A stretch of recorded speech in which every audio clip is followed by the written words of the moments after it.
जय हिंद।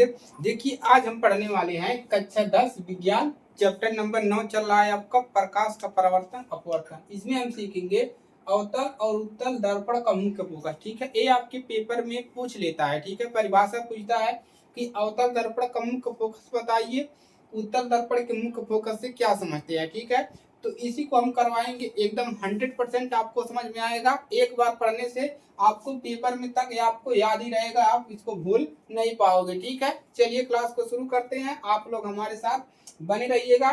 चैनल पर नए हैं, चैनल के साथ जुड़ जाइए। मैथमेटिक्स आप अगर आप गणित लिए हैं तो गणित की भी क्लासेस आपकी चल रही हैं। ठीक है, चलिए तो सबसे पहले हम बात करते हैं अवतल दर्पण का मुख्य फोकस। तो हमने अवतल दर्पण बताया था क्या होता है, अवतल दर्पण क्या होता है उसको हमने आपको बता दिया था। ठीक है, परिभाषा। अब क्या पढ़ेंगे, सबसे पहले हम पढ़ेंगे, पहला पढ़ेंगे अवतल दर्पण का मुख्य फोकस। ठीक है, अवतल दर्पण। ठीक है, इसका हम क्या पढ़ेंगे, इसका हम पढ़ेंगे मुख्य फोकस। ठीक है, कोई दिक्कत किसी को, कोई दिक्कत नहीं। तो सबसे पहला काम देखिए आपको यहाँ पर दोस्तों करना क्या है, आपको करोगे क्या, आप एक अवतल दर्पण बना लोगे। ठीक है, अवतल दर्पण बना लेंगे। हमने क्या कर लिया, ये हमने एक दर्पण बना लिया। ठीक है, अब इसको एक तरफ से क्या होता है, ये पालिशदार होता है। ठीक है, चाहिए तो इसको नाम देंगे यम और इसको नाम देंगे यन। ये हमारा एक गोली दर्पण है, यानी कि गोली ठोस का कटा हुआ भाग है। अब इसका हम देखिए क्या करेंगे, अब हमको इसका बनाना है मुख्य अक्ष। यहाँ पर एक आपको याद कर लेना है, ये होता है मुख्य अक्ष। इसको क्या बोलते हैं, इस वाली लाइन को बोलते हैं मुख्य अक्ष, मुख्य अक्ष। ठीक है, मुख्य अक्ष। अब देखिए, अब इसका केंद्र ऐसे मान लीजिए ऐसे गोला बनाएंगे, ऐसे गोला पूरा करेंगे तो इसका केंद्र कहीं पर आएगा यहाँ पर। ठीक है, इसका केंद्र आएगा ना, गोला बनाएंगे तो केंद्र आएगा। तो उस केंद्र को हम दिखाते हैं सी से। कैसे दिखाते हैं, थोड़ा सा इधर कर देंगे, कोई दिक्कत नहीं है। इसको दिखाते हैं सी से। किसे दिखाते हैं, सी से। आगे बताएंगे ये सी क्या है, क्या प्रदर्शित करता है। ठीक है, उसके बाद क्या करेंगे, सी है और इसी के थोड़ी दूर बाद यहाँ पर होता है यफ। ठीक है, मुख्य फोकस। ठीक है, मुख्य फोकस इसको बोलते हैं। ठीक है, मुख्य फोकस यानी कि इसको बोलते हैं मुख्य और इसको बोलते हैं मुख्य फोकस। ठीक है, अब क्या करोगे आप, देखिए लाइन तो खींच दिया, चलिए अच्छी बात है, सीधी लाइन। ठीक है, चलिए अब देखिए ये लाइन को हम कहेंगे मुख्य फोकस। अब हम रखना क्या है, इसको हम मिटा दे रहे हैं। ठीक है, याद रखिएगा मुख्य फोकस। ठीक है, अभी लिखवा देंगे। अब हमको यहाँ पर एक वस्तु रखना है, क्या रखना है, वस्तु। ठीक है, क्या रखना है हमको, वस्तु। ये क्या है, हमारा वस्तु है। ठीक है, यहाँ पर लिख देते हैं, कोई दिक्कत नहीं होगा, वस्तु। ठीक है, ये वस्तु है। मतलब इस वस्तु से क्या करेंगे, हम इस दर्पण पे यानी कि अवतल दर्पण पे हम इस पे फोकस मारेंगे, यानी कि प्रकाश भेजेंगे। ठीक है, एकदम क्लियर है। तो ये हमारा वस्तु है। यहाँ से हमने क्या किया, यहाँ पर ये हमारा वस्तु है, इसको आप अनंत पे भी रख सकते हैं, जिसे कोई दिक्कत नहीं होगा। ठीक है, अनंत पर। तो ये वस्तु है, इसको हमने कहाँ पर रख दिया, अनंत पर। यहाँ पर लिख देते हैं वस्तु अनंत पर, अनंत पर, अनंत पर है। ठीक है, तो ऐसे डैश करके पहले लिखेंगे। ठीक है, यहाँ से हमने क्या किया, यहाँ पर इस दर्पण पे हमने प्रकाश किरण भेजा। ठीक है, ऐसे। ठीक है, ये सब क्या है, इधर से भी भेज दीजिए, कोई दिक्कत नहीं है। ठीक है, इधर से भी। ठीक है, ये सब क्या है, ये सभी जो है आपका है प्रकाश किरणें हैं। क्या है, प्रकाश किरण, प्रकाश किरण। इसी चित्र को आपको बनाना है पेपर में और इसका परिभाषा लिखना है। कैसे लिखोगे देखिए बताते हैं। तो हमने एक वस्तु रख दिया अनंत पर, अब इस पर हमने क्या किया, प्रकाश किरण भेजा। जब यह शीशे से टकराएगा, यानी कि जब लाइट जा रहा है शीशे पर टकराने के बाद वापस भी आएगा। ठीक है, परिवर्तन भी हो रहा है इसका। तो देखिए जब टकराएगा तो टकराने पर इधर घूमा, टकराने के बाद ये एकदम सीधा ऐसे निकलेगा। ठीक है, सीधा। ठीक है, अब ये टकराएगा इधर से ऐसे निकलेगा। ठीक है, ये भी टकराएगा ऐसे निकलेगा। ठीक है, और ये टकराएगा, ये भी आपका ऐसे निकलेगा। ठीक है, तो सभी किरणें क्या हो रही हैं, निकल रही हैं। ठीक है, क्या हो रही हैं, निकल रही हैं। ठीक है, तो टकराने के बाद क्या हो रही है, ये किरणें यानी कि इस बिंदु पर क्या कर रही हैं, सब जाके मिल रही हैं। ठीक है, यानी कि शीशे से टकराई, दर्पण से टकराने के बाद इस रास्ते से चली गई, ये वाला टकराया, टकराने के बाद इधर से चला गया। तो इसका परिभाषा कैसे लिखोगे, एकदम सिंपल परिभाषा है। ठीक है, अब इसी के अकॉर्डिंग लिखना है। ये आपका क्या है, ये आपका मुख्य अक्ष, मुख्य अक्ष, ठीक है। और इसको कहते हैं आपको पी, इसको क्या कहते हैं, पी यानी कि ध्रुव, क्या कहते हैं, ध्रुव, ठीक है, ध्रुव यानी कि पोल, इंग्लिश में इसको कहते हैं पोल, ठीक है, पोल, पोल, ध्रुव, ठीक है, ये है आपका।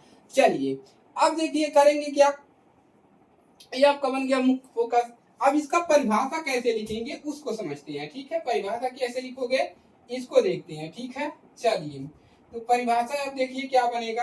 अब यहाँ से वक्रता केंद्र है तो यहाँ पर कोण भी बनाया गया ऐसे, ठीक है, यहाँ पर ऐसे आई आर, ठीक है, आई आर, और इसको बिंदु दीजिए डी, ठीक है, आई आर डी। कोई दिक्कत किसी को, कोई दिक्कत नहीं होना चाहिए, ठीक है।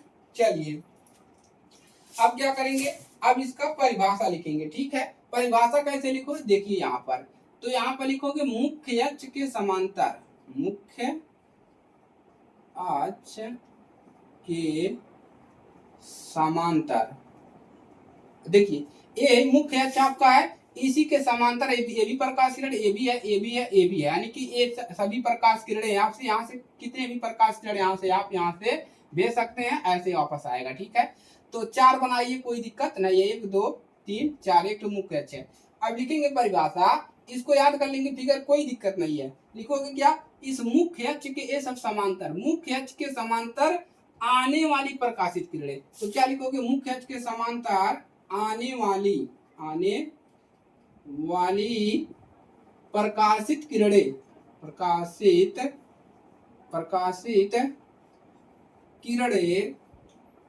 किरणें, देखिए ये इसी के समांतर आ रही है सब प्रकाशित किरणें दर्पण पर, आने वाली प्रकाशित किरणें परावर्तन के पश्चात, परावर्तन, ठीक है, परावर्तन हो रहा है यहाँ पर, यानी कि टकराने के बाद उसी माध्यम में आने को हम क्या कहते हैं, परिवर्तन कहते हैं। अरे भाई यही ना पढ़े हो, ऐसे प्रकाश लड़ाता था इस वाले दर्पण पे टकरा के ऐसे वापस चला जाता था एक ही माध्यम में, तो इसी को तो परिवर्तन बोला जाता है।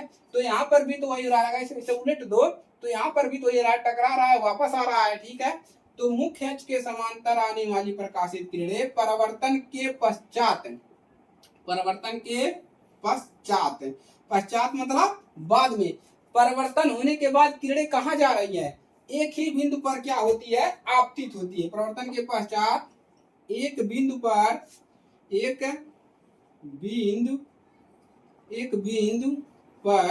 आपतित होती है, आपतित होती है और यह आपतित होती है, अवतल दर्पण का मुख्य फोकस कहलाती है, अवतल दर्पण का मुख्य फोकस कहलाती है, मुख्य फोकस कहलाती है, ठीक है। इन सभी प्रकाश किरणों का जो प्रतिबिंब बन रहा है केवल कहां पर बन रहा है, फोकस पर, ठीक है। चलिए तो परिभाषा एकदम क्लियर हो गया। ये है मुख्य अक्ष के समांतर, इसको क्या बोलते हैं अभी हम लिखवा देंगे, ठीक है, कोई दिक्कत नहीं है, लिख लीजिए वक्रता केंद्र, ठीक है, वक्रता केंद्र, ठीक है। और ये तो मुख्य फोकस आपका है, ठीक है। चलिए कोई दिक्कत नहीं।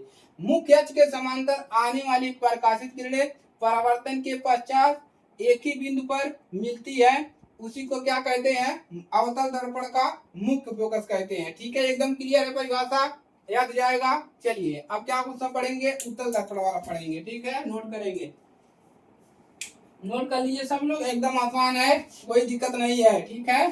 चलिए एकदम आसान है, कोई भी समस्या इसमें नहीं है, आपको देखने को मिलेगा, ठीक है। किताब में आपके चित्र दिया गया है, ठीक है, किताब में चित्र आपका दिया गया है, वहां से कंप्लीट करेंगे। अब हम पढ़ेंगे उत्तल दर्पण, कौन सा पढ़ेंगे, उत्तल दर्पण, उत्तल दर्पण, ठीक है। उत्तल दर्पण कैसे रहता है, इस प्रकार से, ठीक है, ऐसे, ठीक है। ये है उत्तल दर्पण, ठीक है। गोला आप लोग सही से बना लीजिएगा, भाई हमारा तो बन नहीं रहा है, ठीक है। तो क्या करेंगे, गोला आप लोग सही से बना लीजिएगा, ठीक है। गोला आप लोग क्या करेंगे, गोला आप लोग सही से बनाएंगे, ठीक है। चलिए इधर पालिश रहेगा अंदर की तरफ, ठीक है, पालिश कर लीजिए एक तरफ, ठीक है, इसको यम, अब इसको यम नाम दे दीजिए, ठीक है। अब इसका क्या कराएंगे, मुख्य अक्ष आपका किधर रहेगा, इधर रहेगा मुख्य अक्ष, ठीक है, ये है आपका, ये है आपका पी, ठीक है, पी इसको बोलते हैं ध्रुव, ठीक है। और इधर भी लाइन बढ़ा लीजिए, कोई भी दिक्कत नहीं होगा, ठीक है। चलिए लाइन बढ़ा लिया, क्यों बढ़ाया, क्योंकि इधर आपको देखिए, ये छोड़ लीजिए, ठीक है। चलिए देखिए क्यों बढ़ाया, क्योंकि इधर तो गोला बन रहा है, तो यहाँ पर आएगा इसका केंद्र सी, और इधर आएगा आपका फोकस, ठीक है। चलिए प्रकाश किरण किधर से भेजोगे, प्रकाश किरण हम भेजेंगे इधर से, ये आपका मुख्य अक्ष है, ठीक है, मुख्य लाइन। अब प्रकाश किरण हमको भेजना है इधर से, ठीक है। तो वस्तु कहाँ पर रखेंगे, वस्तु को रखना है इधर, ठीक है। वस्तु, वस्तु कहाँ पर है, वस्तु आपका है अनंत पर, कहाँ पर, अनंत पर, अनंत पर, ये आपका वस्तु है, ठीक है, वस्तु अनंत पर है। अब क्या करेंगे, देखिए अब यहाँ से क्या करोगे, प्रकाश किरण भेजोगे, ठीक है, डैश डैश डैश ऐसे, ठीक है। बहुत सारी प्रकाश किरण आप भेज सकते हैं, जिसकी गिनती करना इम्पॉसिबल है, ठीक है, भेजेंगे ऐसे। चलिए देखिए अब ये टकराएगा, टकराने के बाद उसी माध्यम में वापस लौट जाएगा, ये टकराएगा, ये इधर जाएगा, ठीक है। टकराने के बाद ये टकरा रहा है, ये भी क्या होगा, ऐसे चला जाएगा वापस, ठीक है। ये टकरा रहा है, ये इधर जाएगा, ये वाला इधर जाएगा, और ये वाला ऐसे वापस आएगा, ठीक है, ठीक है। तो ये है आपका। इसके बाद देखिए करना क्या है, अब इसका देखिए प्रतिबिंब कहाँ पर बनेगा, अब इसका प्रतिबिंब इधर बनेगा, ठीक है, ऐसे।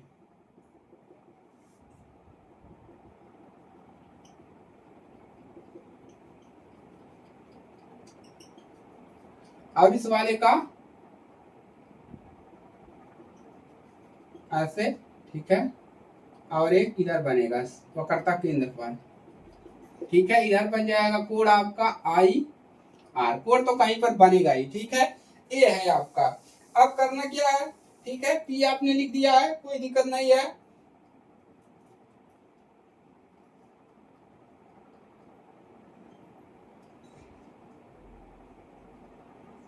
अब इसका परिभाषा लिखेंगे।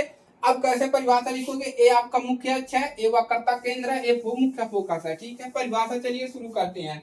तो लिखेंगे उत्तल दर्पण के मुख्य अक्ष के समांतर, लिख लीजिए उत्तल दर्पण, उत्तल दर्पण के मुख्य अक्ष के समांतर, मुख्य अक्ष के समांतर, मुख्य अक्ष के समांतर, मार्कर कम चल रहा है, ठीक है। सेम वही परिभाषा रहेगा, थोड़ा बहुत डिफरेंस है, ठीक है। मुख्य अक्ष के समांतर आने वाली प्रकाशित किरणें, आने वाली प्रकाशित किरणें, आने वाली प्रकाशित किरणें, ठीक है, आने वाली प्रकाशित किरणें मुख्य अक्ष के एक ही बिंदु पर, मुख्य अक्ष के मुख्य अक्ष के एक ही बिंदु पर, एक ही बिंदु पर,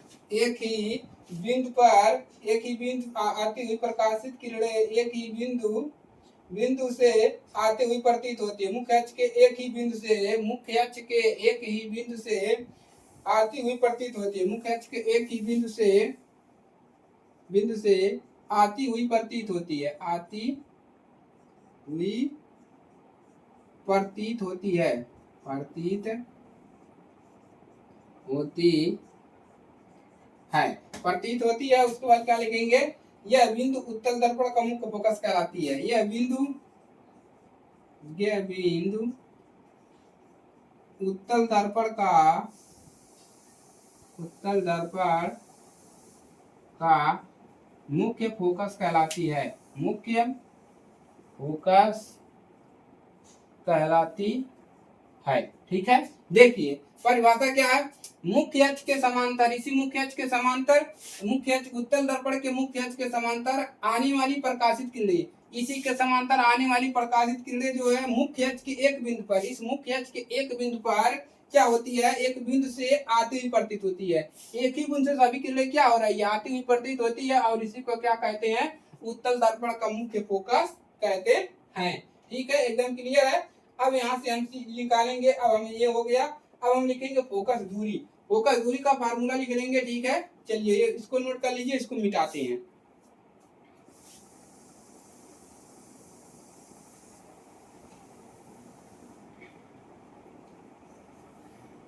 परिभाषा हो गया। चलिए अब यहाँ से जान लेंगे हम वक्रता त्रिज्या क्या होता है, फोकस दूरी क्या होती है, ताकि हमको दिक्कत हो, प्रश्न हमको हल करने में कोई भी समस्या ना हो। ठीक है, अब क्या लिखिए, वक्रता केंद्र पहले लिखिए। ठीक है, क्या लिखेंगे,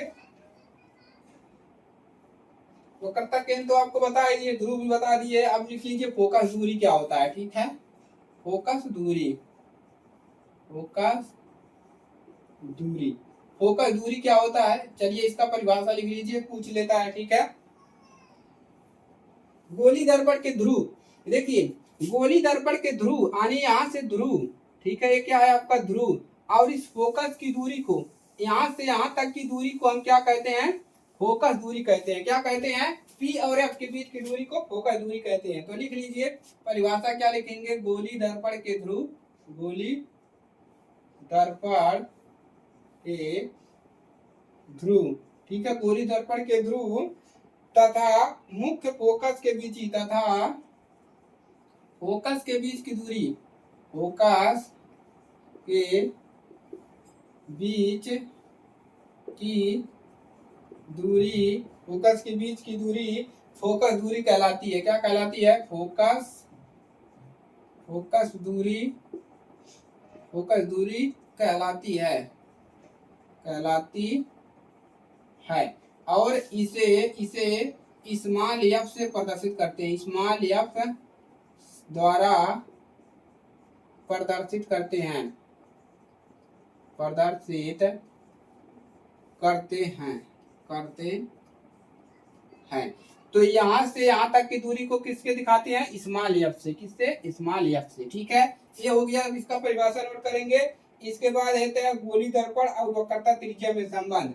गोली दर्पण, दर्पण और इस वक्रता त्रिज्या में संबंध होता है। ठीक है, उसको भी यहीं पर करवा दे रहे हैं। ठीक है, चलिए नोट करेंगे इसको, और उसको भी क्या करते हैं, इसी क्लास में करवा देते हैं, ताकि आपको कोई भी दिक्कत ना हो पढ़ने में। ठीक है, चलिए अब यहाँ पर और लिख लीजिए, वक्रता केंद्र, फोकस, मुख्य फोकस क्या होता है, एफ जो होता है वो क्या होता है, फोकस होता है। ठीक है, क्या होता है, मुख्य फोकस, मुख्य फोकस। ठीक है, सी क्या होता है, वक्रता केंद्र, वक्रता केंद्र। ठीक है, आर क्या होता है, वक्रता त्रिज्या, वक्रता त्रिज्या, त्रिज्या। ठीक है, त्रिज्या आर होता है, तो इसको भी हम करवा दे रहे हैं, फोकस दूरी और वक्रता त्रिज्या में संबंध। ठीक है, चलिए तो लिख लीजिए फोकस दूरी और वक्रता त्रिज्या में संबंध। ठीक है, तो लिखेंगे फोकस दूरी और वक्रता, गोली दर्पण तथा वक्रता त्रिज्या में संबंध। लिख लीजिए गोली दर्पण, गोली दर्पण, गोली दर्पण तथा वक्रता त्रिज्या में संबंध, वक्रता त्रिज्या में संबंध, इसी को फोकस दूरी और वक्रता त्रिज्या में संबंध कहते हैं। ठीक है, कोई दिक्कत नहीं होगा, संबंध। ठीक है, चलिए इसको हम पढ़ेंगे। तो लिख लीजिए छोटे द्वारक के गोली दर्पण के लिए, छोटे द्वारक के लिए लिखेंगे इसका परिभाषा, लिखेंगे छोटे द्वारक के लिए, छोटे द्वारक के लिए, छोटे द्वारक के लिए, छोटे द्वारक के गोली दर्पण के लिए, छोटे द्वारक के, लिख लीजिए छोटे द्वारक की गोली दर्पण के लिए, गोली दर्पण के लिए, दर्पण के लिए वक्रता, वक्रता त्रिज्या, वक्रता त्रिज्या फोकस दूरी की आधी होती है, वक्रता त्रिज्या फोकस दूरी की आधी होती है, फोकस, फोकस दूरी की आधी होती है, आधी होती है। ठीक है, चलिए इसको बता देंगे, अभी फार्मूला आपका क्लियर हो जाएगा। तो F बराबर R बराबर होता है क्या है, फोकस दूरी की आधी होती है, R बराबर होता है 2F। इस फार्मूले को आपको दिमाग में बैठा लेना है, ठीक है। R बराबर क्या होता है 2F। तो यहाँ पर फार्मूला क्या है, गोली दर्पण के लिए वक्रता त्रिज्या फोकस दूरी की आधी होती है। जो वक्रता त्रिज्या होती है गोली दर्पण के लिए, फोकस दूरी का कितना होता है, आधा होता है, ठीक है। चलिए एकदम क्लियर हो गया। अब यहाँ से अब इसको परछांतर करके हम लिख सकते हैं F बराबर क्या लिख सकते हैं, F बराबर R बटा 2। ये भी फार्मूला होता है। तो दोनों फार्मूला दिमाग में बैठा लीजिए। यहाँ पर लिखेंगे जहाँ, ठीक है, R क्या है आपका और स्मॉल एफ क्या है, स्मॉल एफ आपका है फोकस दूरी, फोकस दूरी, ठीक है, फोकस दूरी। ये क्या है, वक्रता त्रिज्या, वक्रता त्रिज्या। इस पर क्वेश्चन भी करवा देंगे, ठीक है। चलिए तो ये है आपका पूरा कहानी उत्तल दर्पण अवतल दर्पण का मुख्य फोकस। हमने आपको फोकस दूरी और इस दोनों में संबंध भी बता दिया, ठीक है। एफ और आर में संबंध है, हमने आपको क्या बता दिया, एफ है प्लस आर में संबंध बता दिया, ठीक है। चलिए तो आज के लिए सिर्फ इतना ही। चैनल पर नए हैं, चैनल को सब्सक्राइब कर लीजिएगा, अपने दोस्तों के पास भी शेयर कर दीजिएगा ताकि वो भी अपना पढ़ के अपना पढ़ाई स्ट्रांग कर सके, ठीक है। और अपनी पढ़ाई पर ध्यान दीजिए, समय नहीं बचा है, ठीक है। आपको पढ़ते पढ़ते आपका समय बीत जाता है, ठीक है। तो मिलते हैं अगली क्लास में, तब तक के लिए जय हिंद, वंदे मातरम।